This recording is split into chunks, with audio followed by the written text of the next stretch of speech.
much, DP.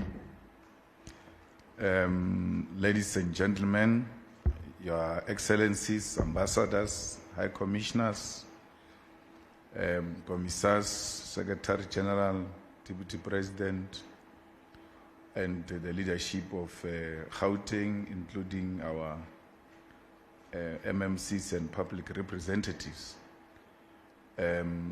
distinguished dignitaries, representatives of African nations, leadership of economic freedom fighters. Allow me to begin with the words of Emperor Haile Selassie at the foundation of the Organization of African Unity in Addis Ababa on the 25th of May 1963, when he said, "We must act to shape and mold the future and leave our imprint on events as they slip past into history." And as Kwame Nkrumah warned the continent during the historic gathering, we must unite or perish.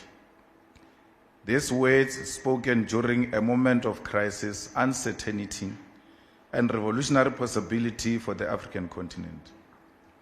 Africa Day is more than just the celebration of an institution. It is the celebration of centuries of resistance against conquest, slavery, colonialism, apartheid, and fragmentation. The formation of the Organization of African Unity in 1963, which later became the African Union in 2002, did not happen in peaceful conditions. It was born during one of the most turbulent periods in African and global history. At the time, much of Africa was either under direct colonial rule or had only recently gained political independence. European powers had partitioned Africa through the Berlin Conference of 1884 to 1885 without the consent of African people, dividing communities, kingdoms, and nations with artificial borders designed to weaken African unity and facilitate colonial extraction. By the 1950s and 1960s, Africa had become the front line of anti-colonial struggle. Ghana had achieved independence in 1957 under the leadership of Kwame Nkrumah, becoming the first sub-Saharan African country to free itself from colonial rule in modern era.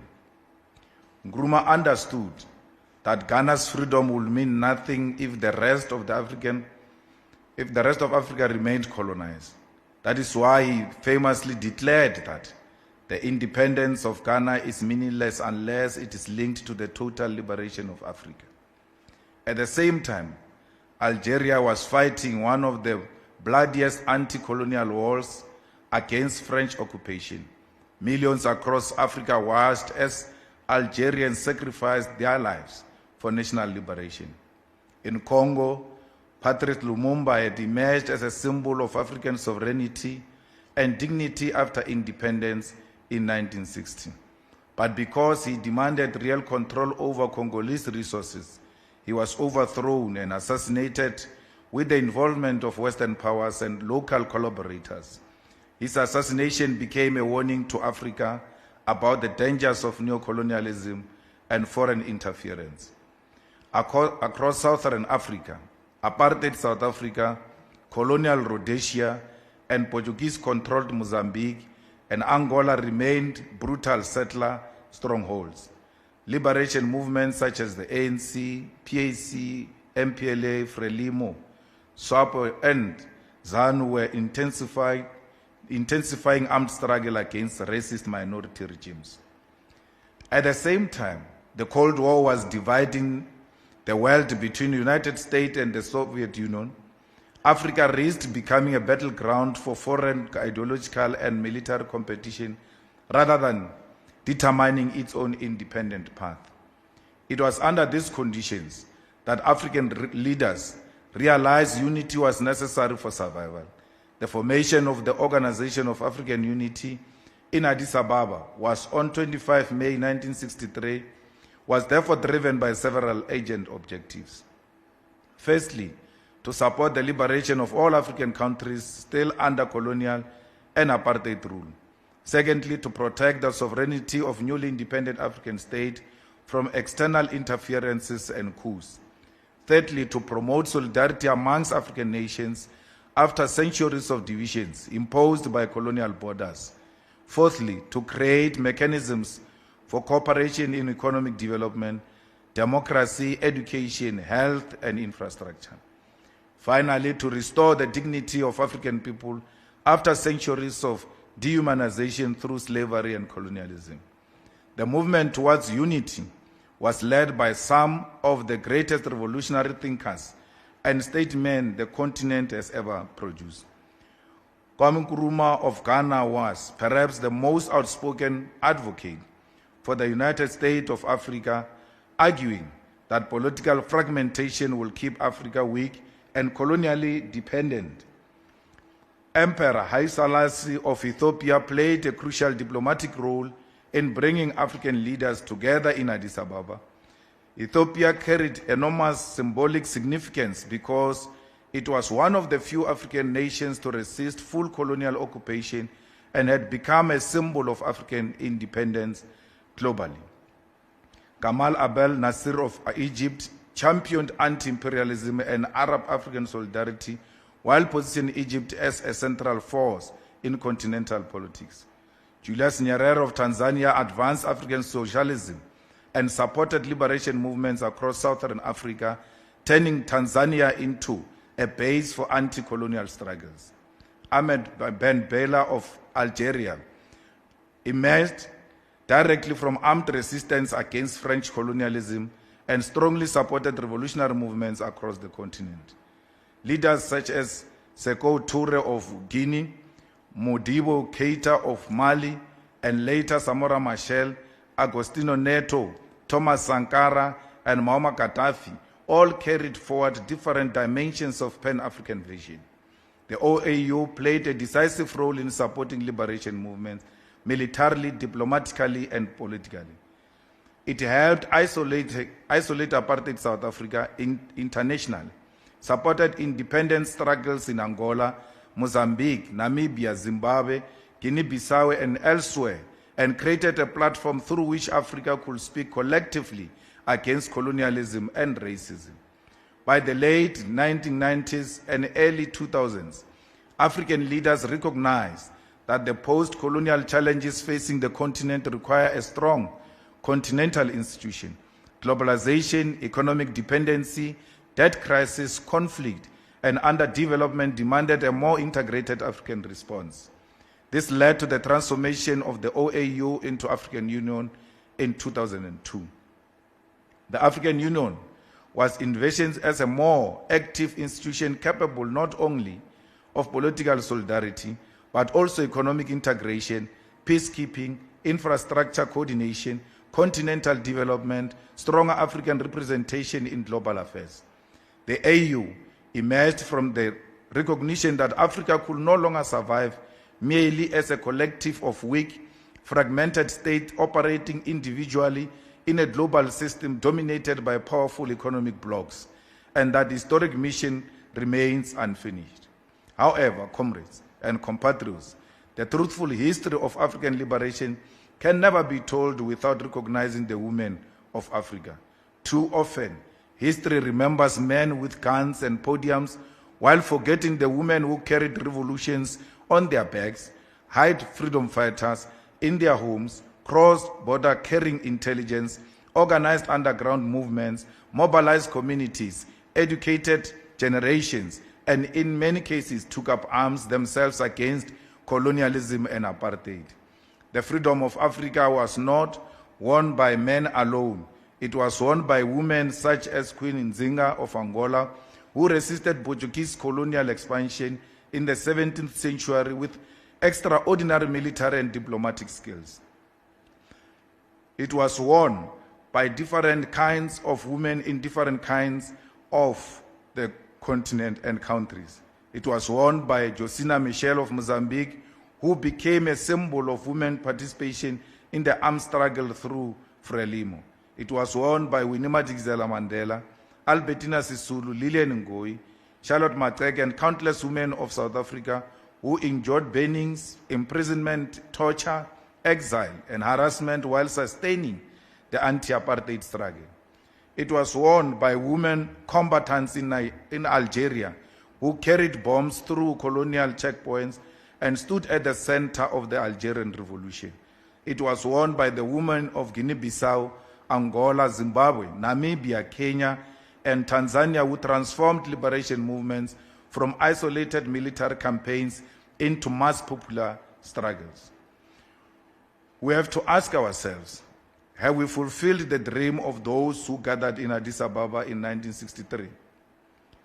Or we just continuing with business as usual because we do not care about the historical mission of those who came before us?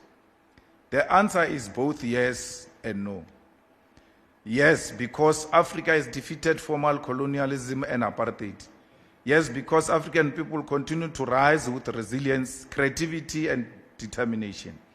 Yes, because despite every obstacle placed before us, Africa continues to produce victories that deserve celebration. We commend Ethiopia for the Grand Ethiopian Resistance Dam, a symbol of African ambition, African engineering, and African self-determination.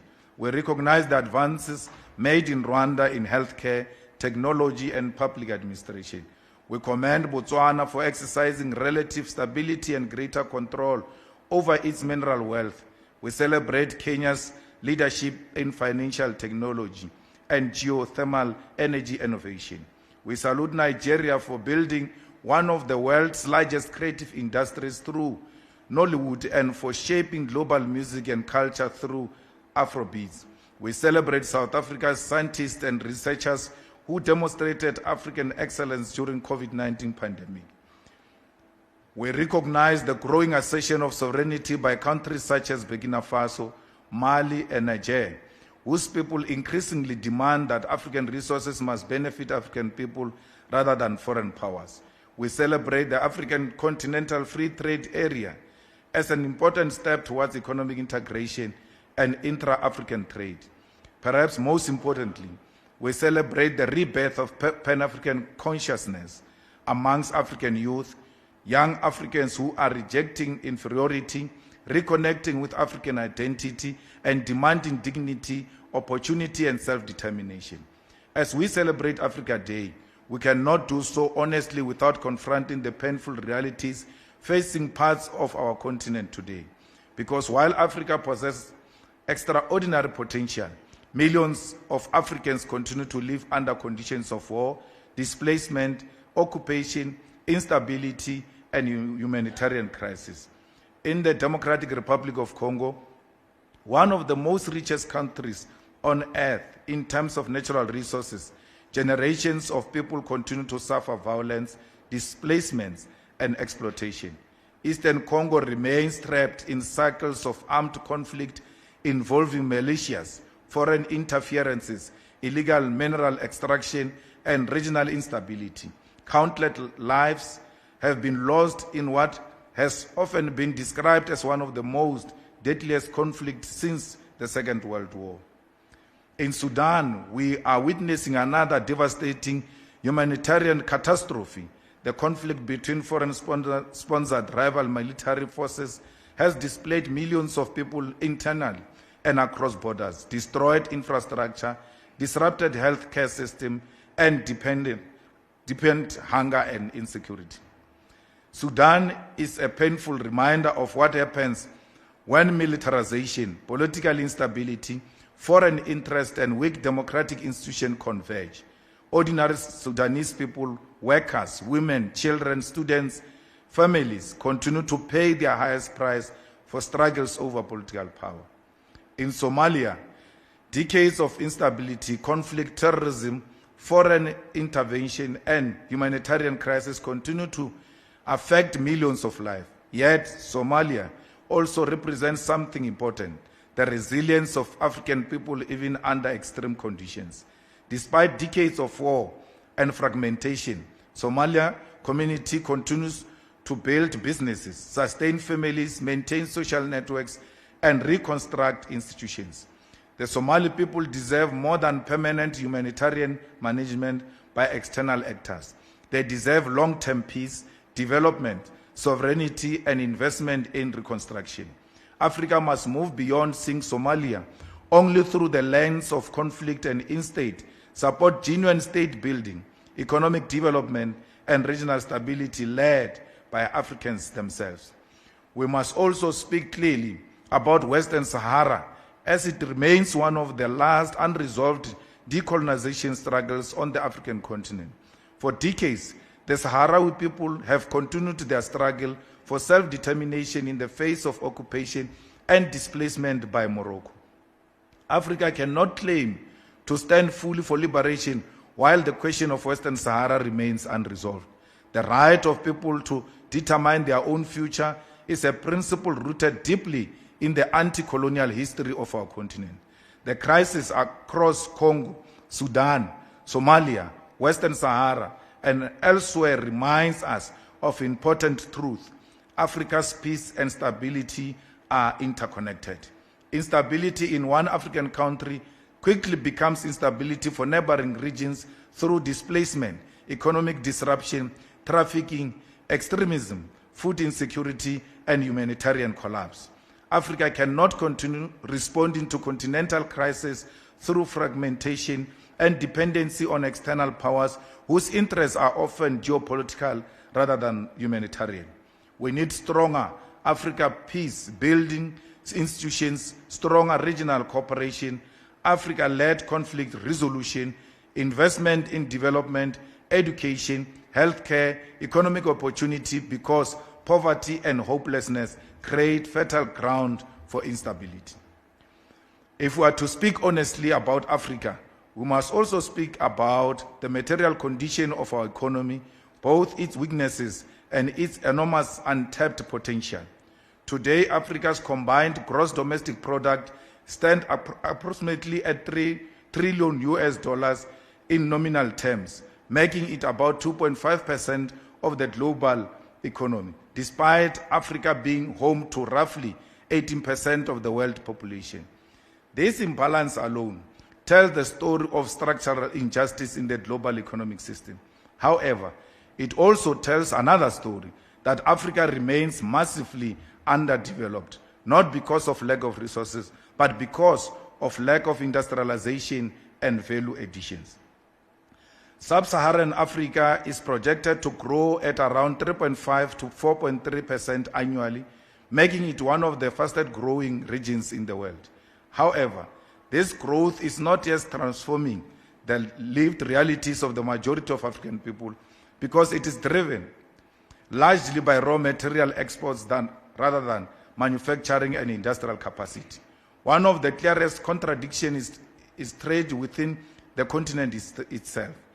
Intra-African trade remains at roughly 15% to 18% of total African trade, meaning that more than 80% of African trade is still conducted outside the continent with Europe, Asia, and North America.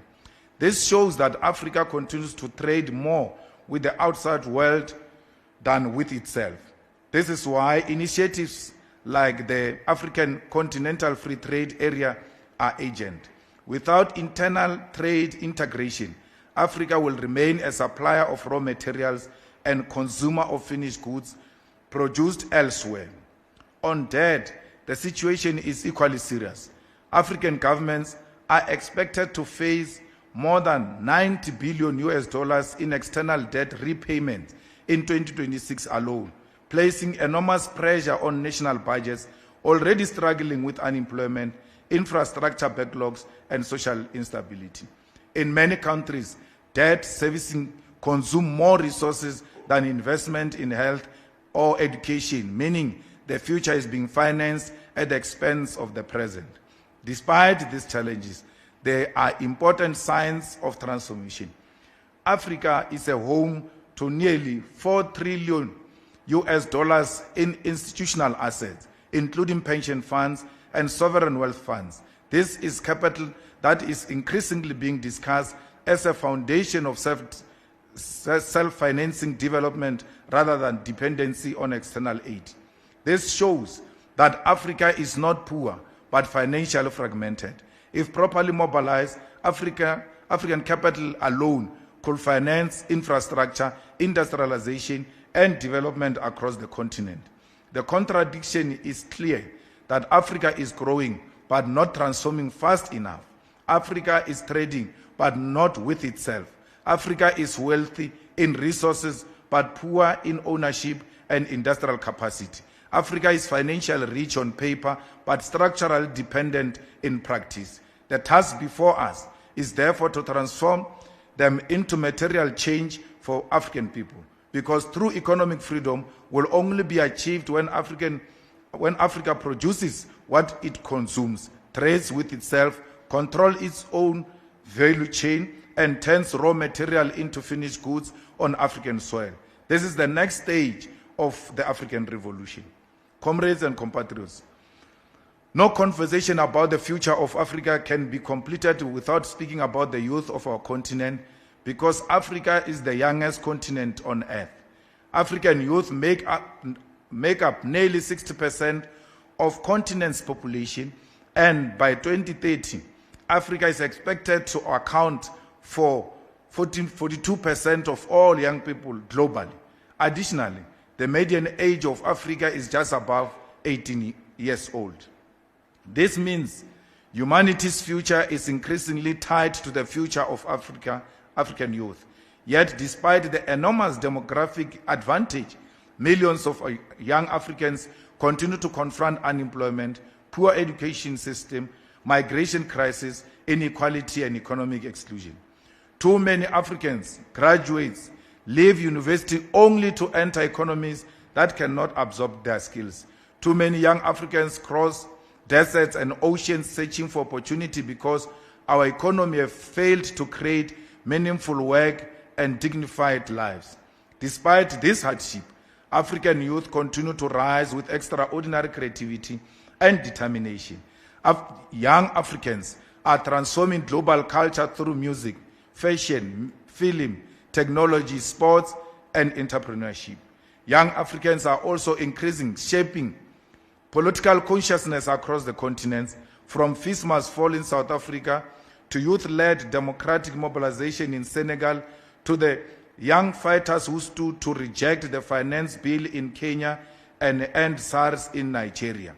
History teaches us that this is nothing new. Patrice Lumumba was only 35 years old when he became Prime Minister of Congo and confronted imperialism directly. Thomas Sankara transformed Burkina Faso before the age of 40, and the young people of Soweto in 1976 shook the apartheid regime and inspired the world through fearless resistance. The history of African liberation has always been written by courageous youth, and that is why the greatest betrayal of African youth today is not only unemployment, but the absence of vision from leadership. The young Africans do not want to be isolated and excluded. The young Africans want to be given an opportunity to participate because they've got the ideas. We must not be threatened by the young people, especially as the older generation. Above all, they want the right to build successful lives on African soil, because Africa is what they know, and nothing else will ever make sense to the young Africans except Africa itself. We must do away with the leadership that is threatened by young people and always want to isolate them and destroy them young, because by doing so, you are destroying the future of Africa. In recent weeks, our continent has once again confronted the devastating reality of Ebola outbreaks in parts of DRC and Uganda. And these outbreaks, hundreds of suspected cases and deaths have been recorded, with the World Health Organization warning that in some instances the spread has outpaced response efforts and overwhelmed already fragile health systems. These outbreaks have been made more severe not only by the virus itself, but by deeper structural conditions, under-resourced healthcare system, conflict in Eastern Congo, displacement of communities, mistrust in public health intervention, and attacks on healthcare facilities attempting to save lives. What this teaches us is clear. Health crises in Africa are never just medical crises. They are political, economic, and social crises at the same time. Yet, even in the face of such tragedy, African health workers, scientists, and communities have shown extraordinary resilience. Uganda, for example, has repeatedly demonstrated the capacity to contain Ebola outbreaks through rapid coordination, surveillance, and community response system, often bringing outbreaks under control within months. We therefore salute the nurses, doctors, volunteers, and community leaders who place themselves on the front lines of this crisis, often without adequate resources to protect African life. No African country can fight pandemic alone. No border can stop a virus, and no nation can build health security in isolation with its neighbors if its neighbors are weak. That is why we must strengthen continental cooperation in public health, invest in African pharmaceutical capacity, support African research institutions, and ensure that never again does Africa depend entirely on external powers for emergency responses to crises that are ours.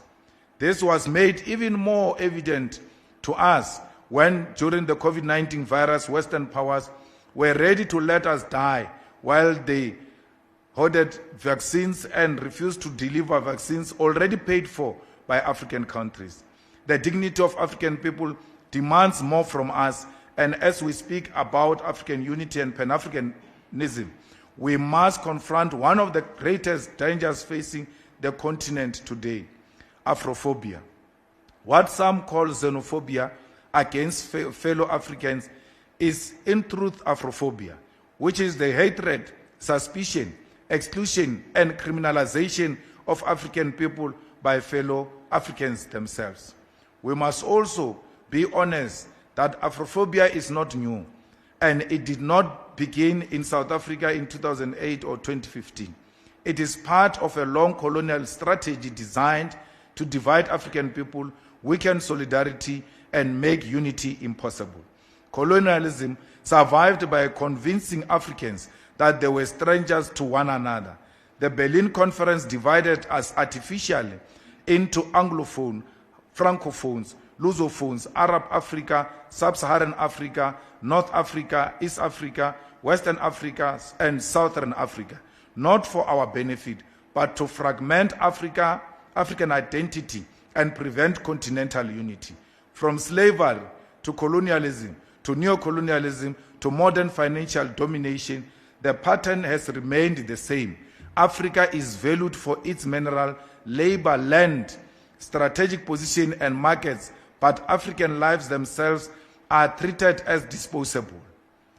The world speaks about democracy and human rights, yet throughout history, it has repeatedly supported dictatorship, coups, destabilization campaigns, assassinations, and wars whenever African leaders attempted to exercise genuine sovereignty over African wealth. When Patrice Lumumba demanded control over Congolese resources, he was removed and assassinated. When Thomas Sankara sought to free Burkina Faso from dependency and debt, he was isolated and overthrown. When Muammar Gaddafi promoted African financial independence and continental integration, Libya was destroyed under the banner of humanitarian intervention, leaving instability across the Sahel that continues to this day.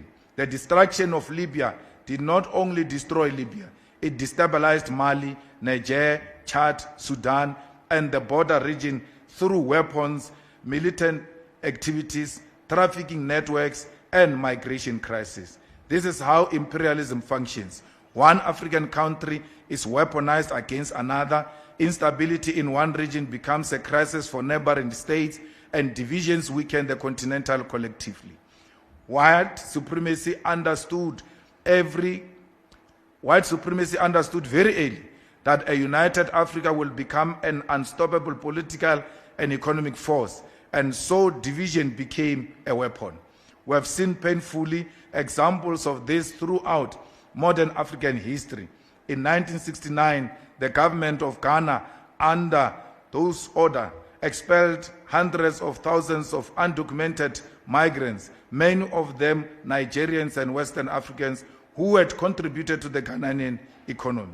Years later, during economic crisis in the 1980s, Nigeria retaliated by expelling millions of Western African migrants, including large number of Ghanaians.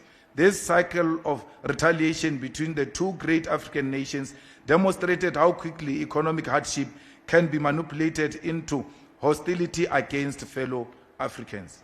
Instead of confronting neo-colonial economic structure and elite failures, ordinary Africans became targets.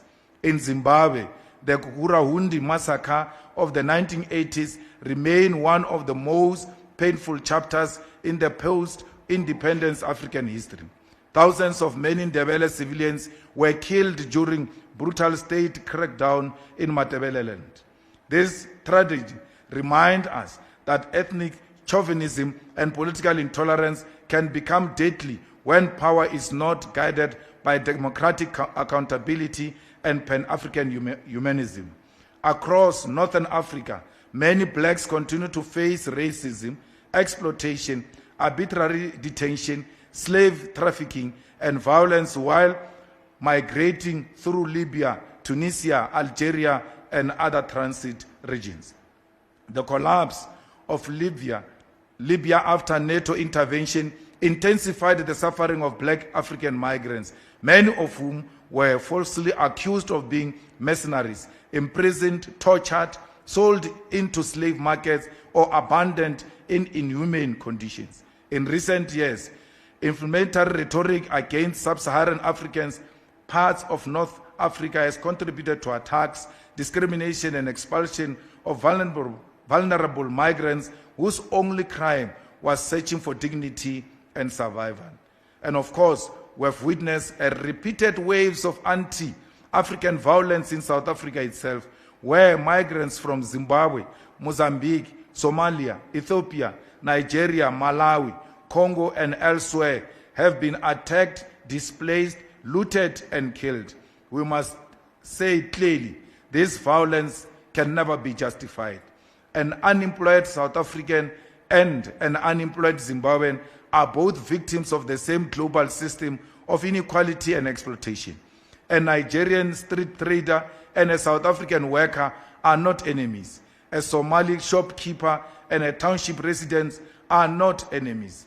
The true enemy is the system that keeps African people poor while a tiny elite accumulates wealth. Kwame Nkrumah warned us when he said, "The forces that unite us are intrinsic and greater than the superimposed influences that keeps us apart."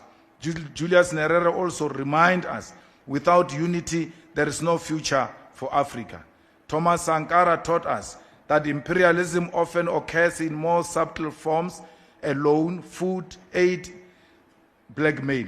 Part of that subtle imperialism is teaching Africans to fear one another instead of confronting the structure that exploits all of us collectively. We must also never forget that African liberation itself depended on solidarity across borders. South African freedom fighters found refuge in Zambia, Tanzania, Angola, Mozambique, Algeria, Ethiopia, Libya, Zimbabwe, and Nigeria. Mozambique and Angola suffered destabilization and military attacks because they supported the anti-apartheid struggle. Nigeria funded liberation movements across southern Africa. Tanzania became a home for exiled revolutionaries from across the continent, and Algeria trained liberation fighters from anti-colonial movements throughout Africa. No African country liberated itself entirely alone, and that is why Afrophobia is not only morally wrong, it is historically ignorant. It is a betrayal of liberation struggles, a betrayal of Pan-Africanism, and a betrayal of the spirit of 1963 Addis Ababa. Comrades, we must understand something fundamental. In the global system, Africans only truly have one another. Europe will defend European interests. America will defend American interests. China will defend Chinese interests. Africa must defend African interests. Fellow Africans, the dream of Africa, of a united Africa, is not impossible. It is possible to establish a common African currency in the future. It is possible to build integrated rail and transport system from Cape to Cairo. It is possible to establish African-controlled financial institutions that free us from dependency on the IMF and World Bank. It is possible to create visa-free movement across the continent. It is possible to create universities that lead the world into science and medicine.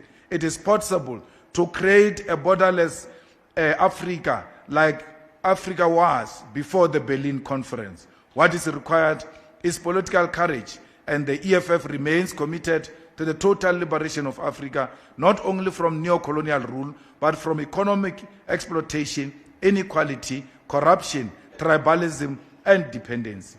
As we commemorate Africa Day, let us remember that history will judge our generation not by the speeches we made, but by whether we transformed material conditions of African people. The task before us is clear: unite Africa, industrialize Africa, democratize Africa, defend Africa, liberate Africa economically. There is no room for anyone who wants to hate Africans. There is no room for black-on-black violence. Africa must stand up and say, we are one, and will never listen to the voice of ignorant people who don't know where we come from. We are who we are because of those who came before us. We are one blood, we are one skin, and we remain the same victims all over the world. Africans are hated in South Africa. Africans are hated in Africa. Africans are hated in the whole global village. And therefore, it is now the time for Africans to show one another love. And this mission should be achieved in our lifetime. I thank you.